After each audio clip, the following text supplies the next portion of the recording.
তোমরা কি বুঝতে পারছো গাইস এটা কিসের লাইন?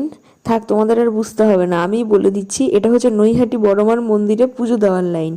আমি 10:30টার মধ্যে পৌঁছে গেছিলাম, কিন্তু তাতেও আমি মোটামুটি 500 জনের পিছনে পড়েছিলাম, বেশি ছাড়া কম নয়।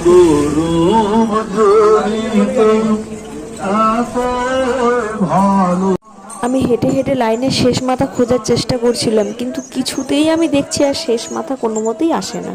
অবশেষে আমি লাইনে দাঁড়াতে পারলাম। আর শনি মঙ্গলবার একটু বেশি ভিড় হয় শুনছিলাম, আর আজকে ছিল শনিবার। এটা হচ্ছে আমার পুজোর ডালা, এটা মন্দিরের পাশেই কিনতে পাওয়া যায়। দেখো, মন্দিরের ভেতরে তো ভিডিও করতে দেয় না, আর মন্দিরের সামনে গিয়েও আমি আর ভিডিও করতে পারিনি। পুজো শেষ করার পরে আমি যখন বের হলাম, তখন দেখছি বাইরে আরেকটা লাইন পড়েছে। এটা হচ্ছে ভোগের লাইন, প্রচুর বড় লাইন। তারপরে ভোগের প্রসাদ নিয়ে আমি ট্রেনে চেপে বাড়ি চলে আসি। ভোগের প্রসাদটা পেয়ে আমি খুব খুশি হয়েছি, আমি আশাই করিনি এটা। আর এখানে আছে লাল চেলি আর মায়ের প্রসাদ।